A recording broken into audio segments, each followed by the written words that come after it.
7 साल बीत चुके हैं, लेकिन 7 साल बाद भी एक एनकाउंटर है जो देश के लोगों के जहन में आज भी जिंदा है। जी हाँ, वसुंधरा सरकार के दौरान सावराद में एक एनकाउंटर हुआ। यह एनकाउंटर किसी छोटे मोटे गुंडे का नहीं, बल्कि राजस्थान के सबसे बड़े गैंगस्टर आनंद पाल का था। इस एनकाउंटर के बाद बहुत सारे सवाल खड़े हुए।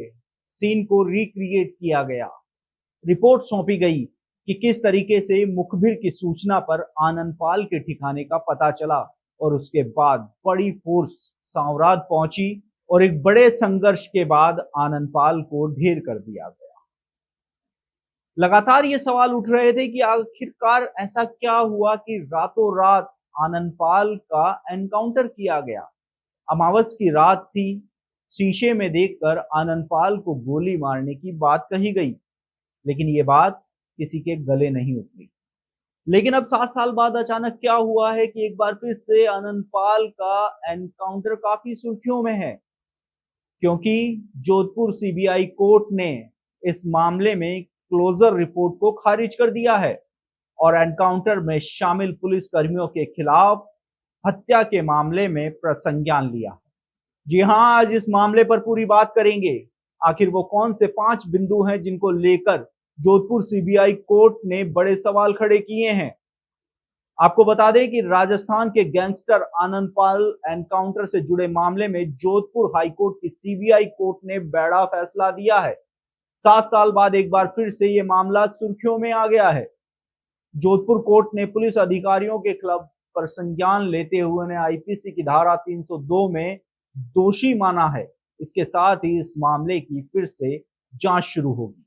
आपको बता दें कि 24 जून 2017 को चूरू के मालासर गांव में एसओजी ने गैंगस्टर आनंद पाल सिंह का एनकाउंटर किया था। इस मामले में आनंद पाल एनकाउंटर केस में एसीजेएम कोर्ट ने कल सीबीआई की क्लोजर रिपोर्ट को अस्वीकार करते हुए तत्कालीन चूरू एसपी राहुल बाहरट, एएसपी विद्या प्रकाश चौधरी, डीएसपी सूर्यवीर सिंह राठौड़, आरएसी के हेड कांस्टेबल कैलाश सहित 7 लोगों के खिलाफ धारा 302 के तहत प्रसंज्ञान लिया है। सीबीआई की क्लोजर रिपोर्ट की वो 5 बातें जिसके चलते सीबीआई कोर्ट को क्लोजर रिपोर्ट खारिज करनी पड़ी। इससे पहले हम आपको सुनाते हैं आनंद पाल के भाई मंजीत पाल सिंह और वकील भंवर सिंह ने क्या कुछ कहा। कोर्ट ने जो आज आदेश दिए हैं वो सर्व समाज की जो लड़ाई थी सावराद आंदोलन को लेकर, भाई साहब के फर्जी इनकाउंटर को लेकर जो लड़ाई थी, उस लड़ाई में आज ये सभी लाखों लोगों की जीत हुई है और जिन्होंने संघर्ष किया और न्याय के जो बीज बोए, आज उसका परिणाम कोर्ट ने हमें दिया है और कोर्ट ने सच्चाई सामने लाए, दूध का दूध और पानी का पानी किया। ये कानूनी लड़ाई किस तरीके से लड़ी गई अब तक? ये कानूनी लड़ाई सर्व समाज द्वारा और पूरे परिवार ने मिलकर लड़ी है और लाखों लोगों की भावना और लाखों लोगों की दुआ सबने मिलकर ये लड़ाई लड़ी है। तो इस लड़ाई में आज ये पहली सीढ़ी पार की है, आगे अभी लड़ाई बाकी है। अभी तो वो लोग कई जगह जाएंगे तो हम भी सब जगह जाएंगे। ये पूरा मामला आनंद पाल को सरवण सिंह के घर पे मालासर में घेर लिया था। करीब 200 पुलिस के अधिकारी वहां पर थे। छत के ऊपर आनंद पाल छुपा हुआ था। पुलिस पार्टी ऊपर जाने में असफल हो रही थी। पुलिस अधिकारियों ने उसके भाई रूपेंद्र सिंह को रिक्वेस्ट की कि तुम आगे चलो, क्योंकि हम ऊपर जा नहीं सकते और तुम्हारे भाई को सरेंडर करवा दोगे, हम मारेंगे नहीं। तो रूपेंद्र पाल सिंह आगे रवाना हो गया, सारे पुलिस अधिकारी पीछे रवाना हो गए। छत पर जाते ही आनंद पाल ने सरेंडर कर दिया।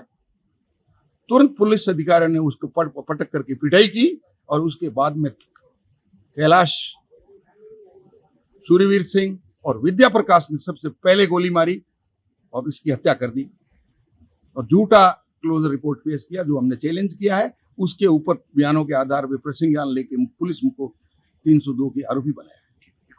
तो जोधपुर सीबीआई कोर्ट ने इस मामले को एक बार फिर से सुर्खियों में ला दिया है। चलिए अब बात कर लेते हैं उन 5 बिंदुओं की जिसके चलते जोधपुर सीबीआई कोर्ट ने क्लोजर रिपोर्ट को अस्वीकार कर दिया है।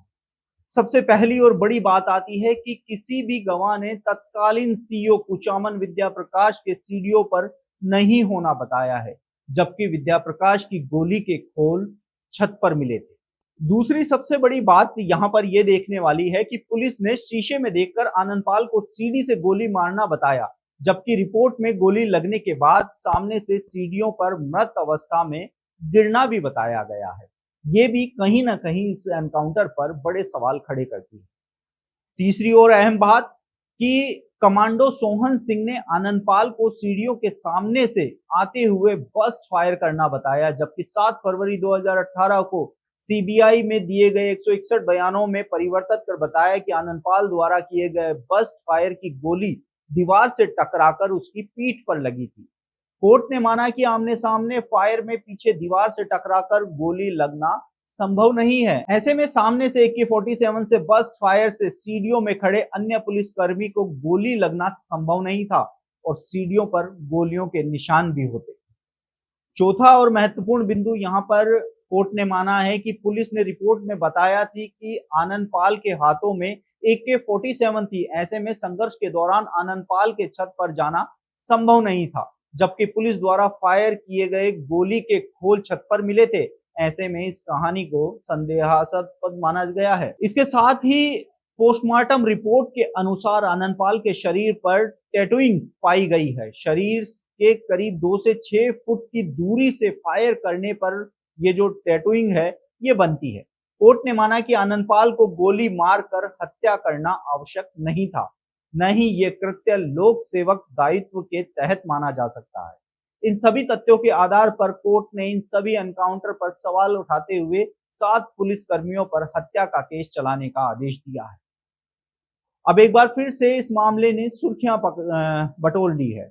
आपको बता दें कि आनंदपाल का एनकाउंटर होने के बाद सांवरात में करीब 15 दिन तक आनंदपाल का शव लेकर ग्रामीणों ने विरोध प्रदर्शन किया गया था। इसके बाद वसुंधरा सरकार ने मामला सीबीआई को सौंपा था और सीबीआई ने 2020 में क्लोजर रिपोर्ट सौंपी थी, लेकिन आनंदपाल के वकील द्वारा फिर से इस मामले को खोला गया है और अब सीबीआई कोर्ट द्वारा क्लोजर रिपोर्ट को अस्वीकार करने के बाद इस मामले में दर्ज गहरे राज सामने आते हुए नजर आ सकते हैं। आप देख रहे हैं द नगरी न्यूज, मैं हूं ललित वर्मा।